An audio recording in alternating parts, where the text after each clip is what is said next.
Okay, so let's get started. So going to break down the evening or the half hour or so into two sections. I'm going to look at Lightroom and then into Classic Develop module, and just some things that I wish I knew um, years ago, just little tips, tricks, etc. And just to answer any questions, because Adobe has changed the rules recently, and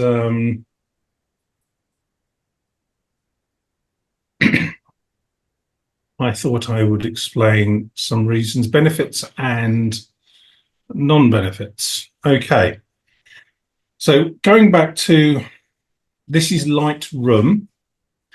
This is the desktop client. This is exactly the same on your tablet, on your mobile phone, or on a web browser. So if you don't know, I'll just open up a web browser quickly. You can actually, if you type in lightroom.adobe.com into a web browser, you can log in to your Adobe account, and you have, I do it in Chrome for you actually. It might be already logged in. Hopefully I'm already logged in. Yes, I am. So this is Lightroom in the cloud. I am looking at this collection or album on a web browser. That's cats and that's dogs. So I can access any of my images, the original full file, anywhere, if I use Lightroom, anywhere in the world. So if I go back to Lightroom, there's the cats and there's the dogs. It's just the application is changing. Chrome and the Adobe interface. So that will be the same on your devices. So if you've got a tablet or a phone with Lightroom on it, you'll be able to see all your images. So October last year, Adobe brought out this little tab called Local. And for those that were Photoshop users and used Bridge or Mini Bridge, this is basically Bridge. But what I consider Bridge should have always have been. So we can click into any location. This is just a file browser, just like going to Finder or Explorer, and I'm viewing my images directly. And I can double click on it.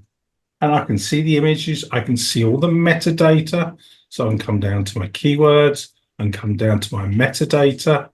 But where I think Bridge failed, when we double clicked on it, we should have had a raw editor. This is Adobe Camera Raw, built in to Bridge. That is what Lightroom is. Nothing complicated. So if you're a Bridge user and would go right click, open an Adobe Camera Raw, that's exactly what you're doing. You're going to a file, any file you like, in full view, full loop view. There is your Adobe Camera Raw.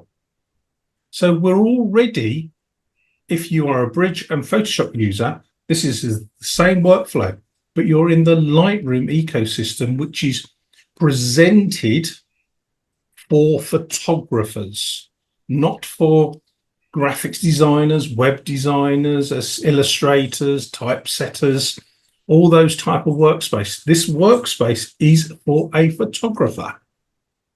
And that's the beauty of Lightroom. It's designed for photographers.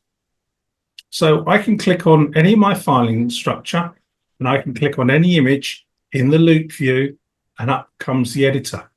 And this editor is the same as Classic.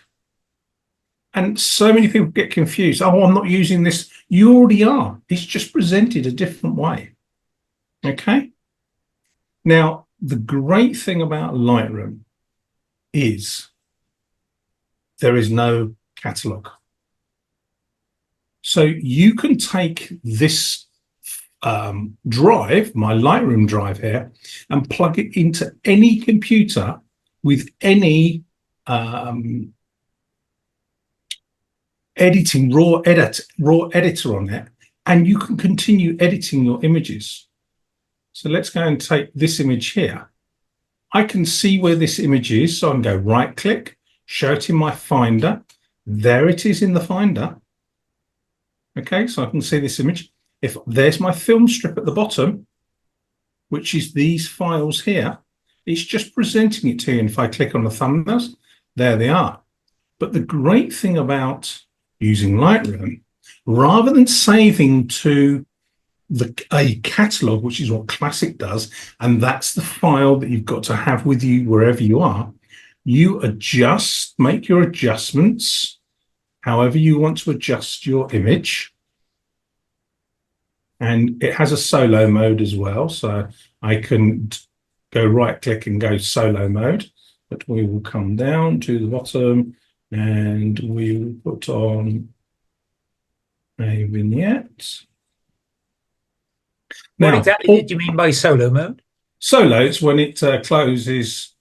Just find the right place. Oh, sorry, I'm with yeah. So I'm with you. Yes. Yeah. Okay, so there's the compact view. Yeah. There's the normal view, but there's also solo mode, which that's interesting. Okay, so I might have learned something tonight myself. Right. Okay, so compact view. That's a nice new view. But if I now go right click, show in Finder, it's writing the adjustments into the header of the file, or you can set it so it writes it as an XMP file, and it's down to your choice how you want to do that. So if you know what sidecart files are, it will have a little sidecart file next to the actual file, or it writes it into the header of the file. Now, some of those are default JPEG, etc. They're in the header of the file, but raw files, you can actually write it in the file or have it as a sidecart file, which means it's totally flexible. I can just take this one file and put it on a USB drive, and it's got all my edits with me. I don't need the catalog. So I can work on another laptop or another device, or even I could put it into the cloud if I wish to, and we'll talk about the cloud in a minute. Or I could put it on an SD card and plug it into my iPad with an SD card reader. So the flexibility is endless. So yes, so this is what, in my eyes, what Bridge should have been originally. A file browser down this side, and that's a local file browser we're talking at the moment down this side. And you've got favorites as well, just like in Bridge. Okay, you can star a favorite. So I want to put this Lightroom drive as my favorites. It's now in my favorites. Okay, and I can put particular locations as a favorite. So if I wanted to put that as a favorite, there we go, it's at the top. If I just tick on it, it removes it. So it's a file browser with an editor all built in. Absolutely brilliant.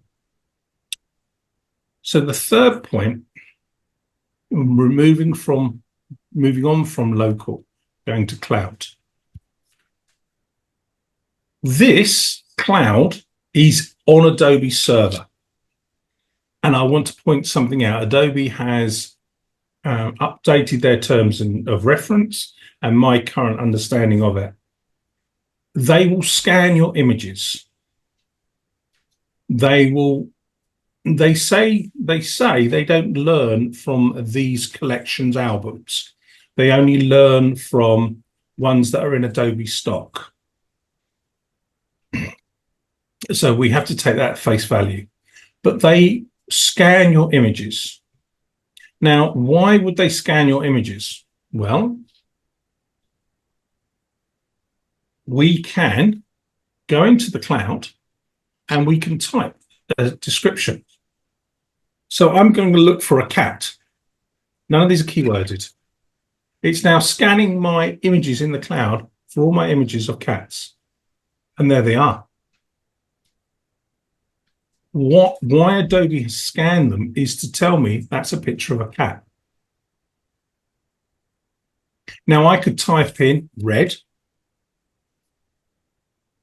and it's now looking for things that are red and a cat. So we've got a red scarf and we've got a reddy pink colour tongue. Okay. That's why it scans the images, and these aren't keyworded. So taking Adobe at face value, they scan the images.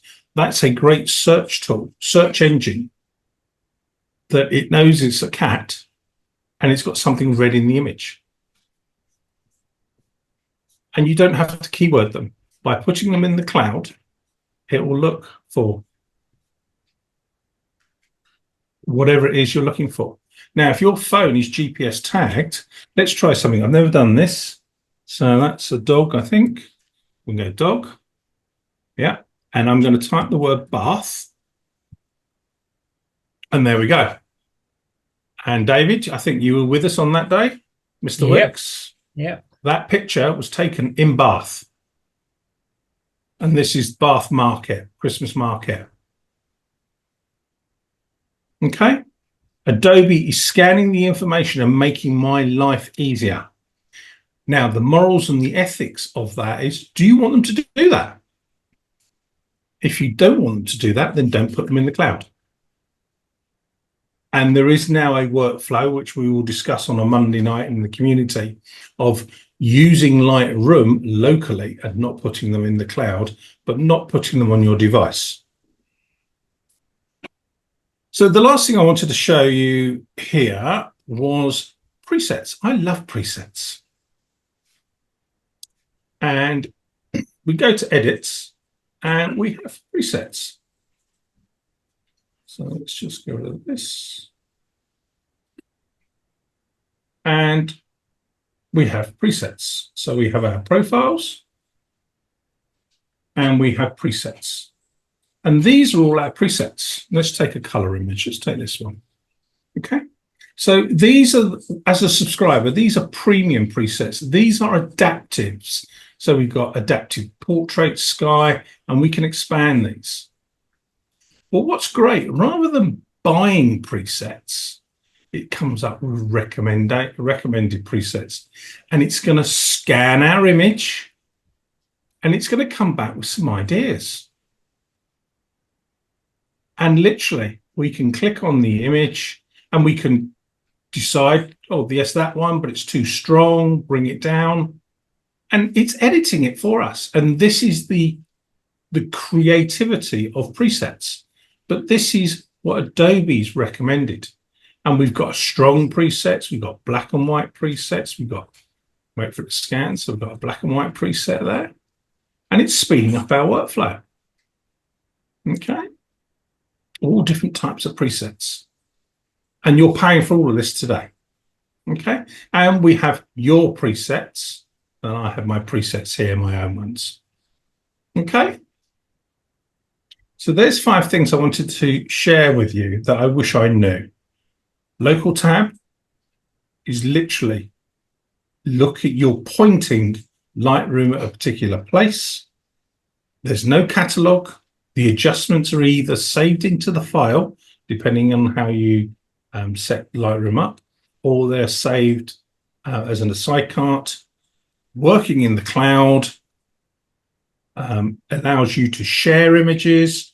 So you can, if we go to grid view, I can click on this little silhouette image, top right hand corner, and we can share this collection. And there's the link.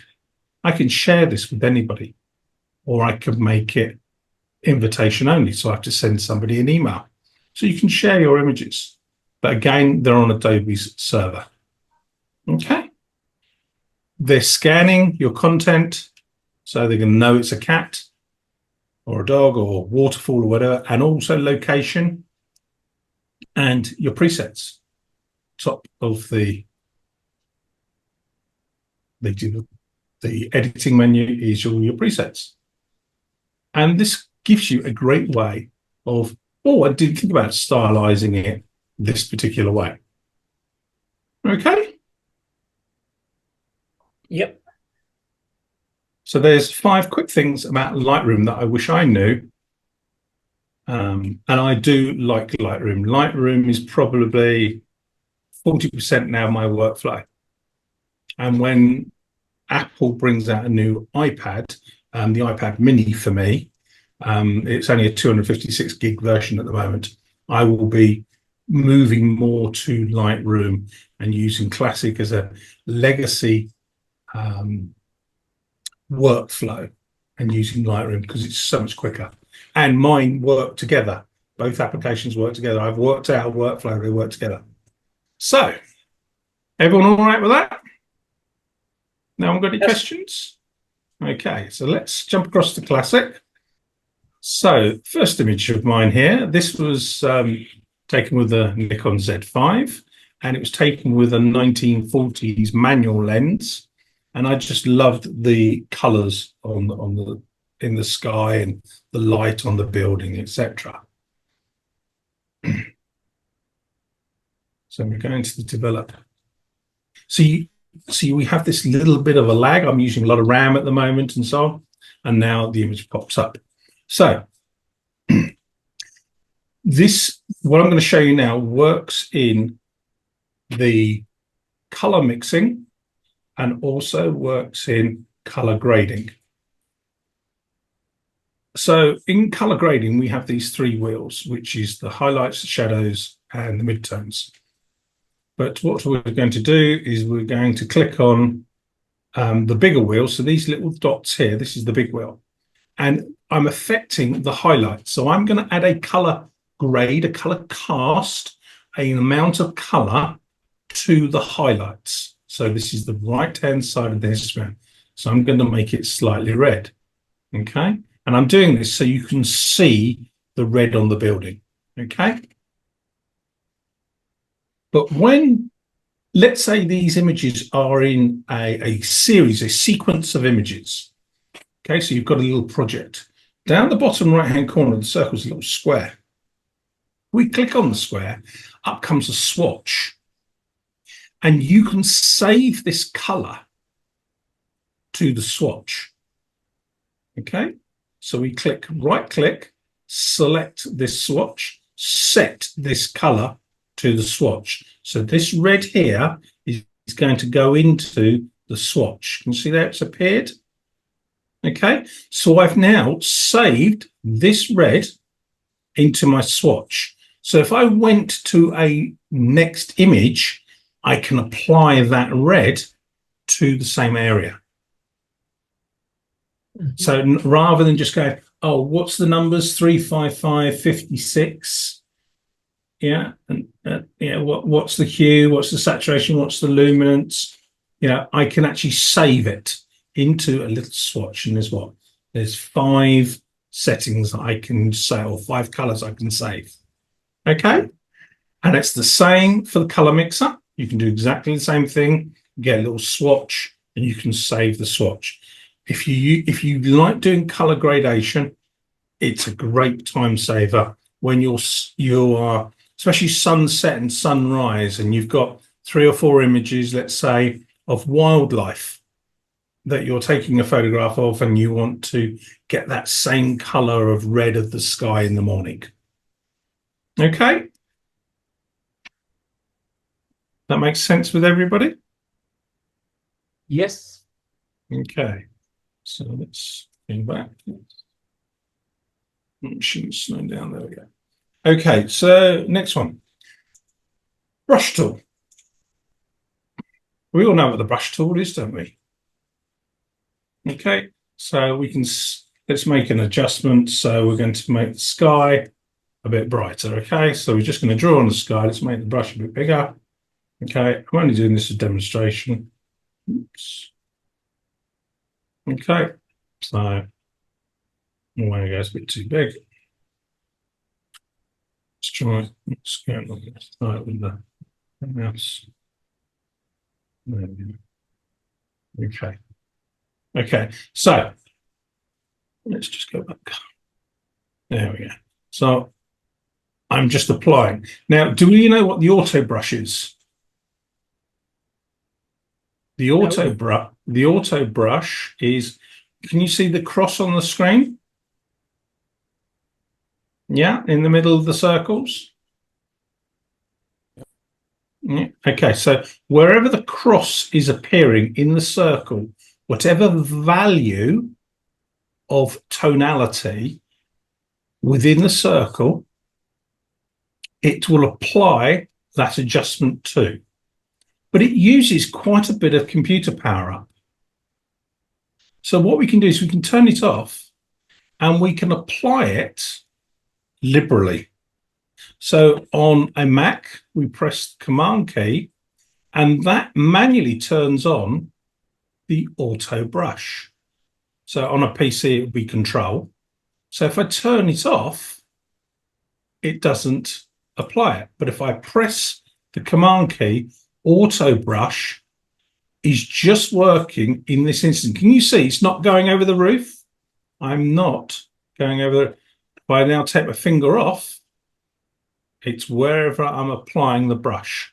It's not in the circle. It's only where the cross is. If I press the Command key down, it's manually doing auto mask.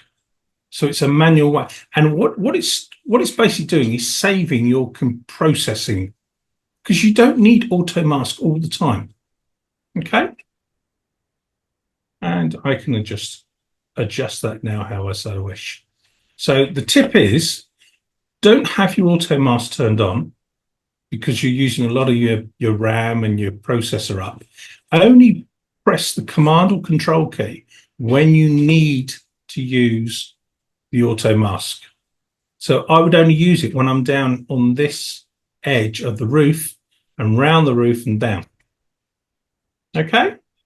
I wish I'd known that. I really do wish I'd known that a long time ago. Now, cropping is a little quick one for you. If you hold the, so when we then, so there we go. So if I wanted to crop this image, come on, Will, I can crop the image, but perhaps I wanted to straighten it. Rather than going to the straightening tool, again, Command or Control turns the crop tool into the spirit level. And the spirit level is horizontal and vertical. So rather than changing your tool by coming over here, you can just use your Command or Control key and that will turn it automatically into crop tool. Okay? Mm-hmm. So that's a big time saver. Big time saver, that one is. Right, so let's now go to the next image. So let's put G. And let's go to this one here. Okay, so let's put a gradient filter on here. I'll wait for the image to load up. There we go. So I'm going to put a graduated filter, which actually I've already got one on here. And you can see all my adjustments. Let's delete that one. Let's start again. Okay, so I'm going to put a graduated filter on there. So filter. And graduated filter. Hold the Shift key down, brings it down straight. Okay, and now I'm going to apply. So I'm going to bring down some exposure. I'm going to make my whites a bit whiter, my blacks a bit blacker. I'm going to change my white balance. So let's, there we go. I'm going to take a little bit of color out of it. So bring the saturation down. Now I've changed all these sliders. If I go onto the pin,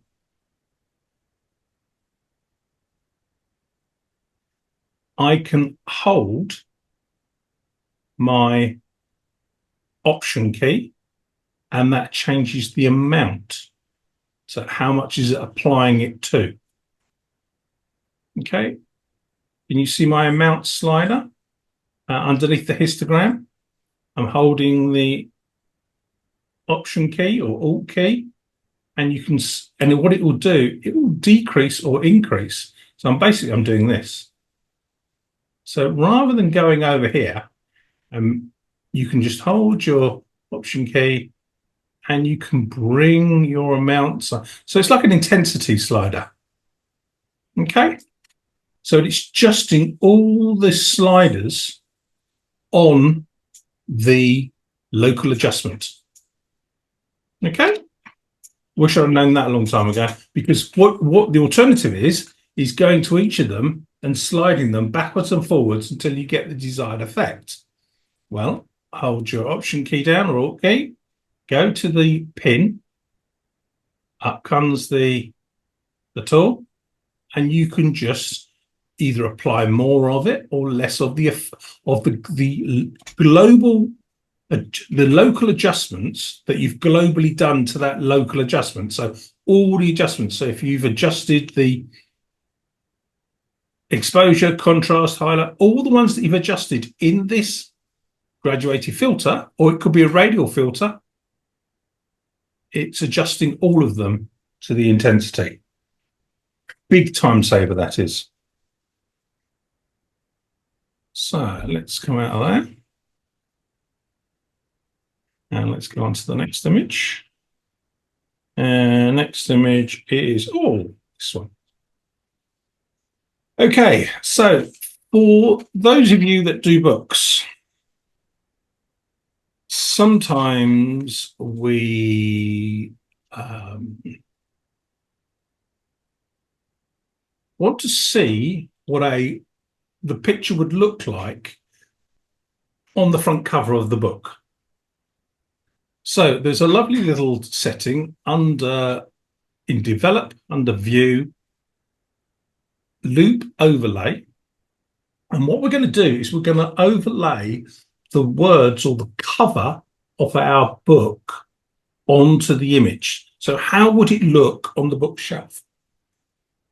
That's what we want to see. Are the colors right with the text? Is the text in the right place? So rather than exporting this into InDesign and backwards and forwards and so on, what you can do is you can go and find your front cover PNG, which is exported from Photoshop or from InDesign, and you can apply it to the image. And we just wait for it to apply.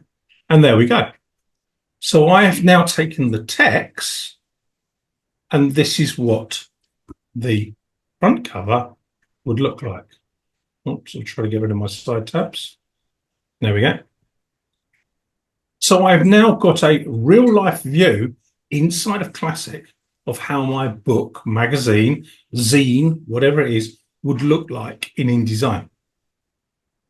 Rather than exporting it, then linking it in InDesign, and think, oh no, that doesn't look right backwards and forwards. What I've done is I've created a PNG of the text and overlaid it on the image.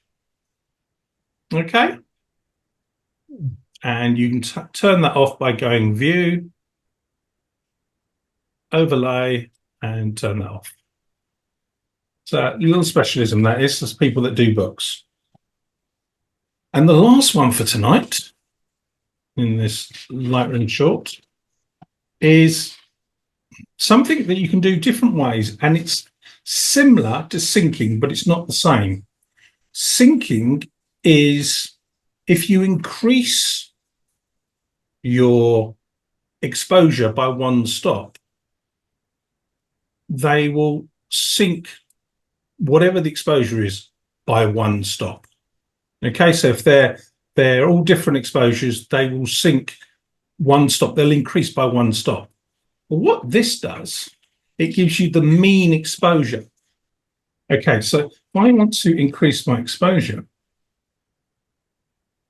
something like that, bring down my highlights, and now I've got these images, and I want to make them all the same, the exposure, and you can see this is a dark, this is an HDR, and where the application would be is if I was doing let's say, a bracketed shot of the coastline, and the water will be moving, and I want to see the same exposure across all of the bracketed images to see if I wanted to edit it. The content had changed, but the edits will be the same. What I would do is I would edit this image. So there we go. Let's just open the shadows a little bit. There we go, something like that. So this is my active image, and I'm now going to select all the other images in the series. It's slow tonight for some reason. Select that. And then you got to settings. And then it's match total exposure. And what that's going to do is whatever this exposure is, it's going to make all the others the same exposure. So we'll just give it a few seconds.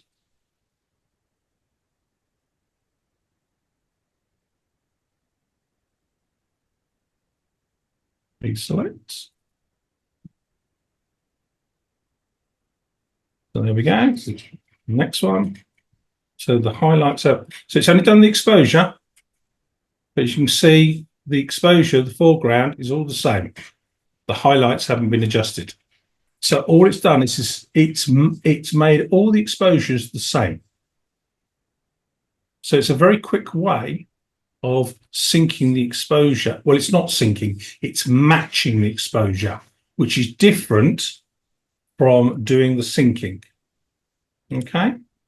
It's different from this. This is, if you increase it by one stop, they'll all increase by one stop, irrespective of what the exposure is. Okay?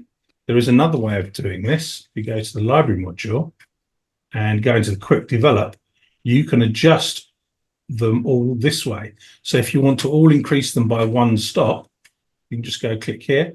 The active images will all increase by one stop of exposure. So there's a difference between matching the exposure, so the exposure is all the same, and syncing where you've increased the exposure by one stop. Little bit, there's a subtle difference between the two. Does that make sense? Yes. Yeah? Yeah. So syncing and matching. Matching is you're making them all the same. Syncing is if you've increased one stop, you're in whatever the exposure is, you're increasing it by one stop, which is different. Okay. And there you go. 5 things that I wish I knew about in Classic. And there's a hell of a lot more. They're just little pointers that might help some, might help others. I think Jay would have liked that that magazine one with his books. But yeah. Anyone got any questions about that? No? No? Okay. Well, recording will be up on YouTube the next day or so. Perfect. Thank you. Okay. Lovely to see you tonight. Have a great evening, and I'll see the regulars in the community on Monday. Thanks, Mark. That was really good. Thank you. Take care, Kate. See you soon. Bye. Take care. Bye-bye.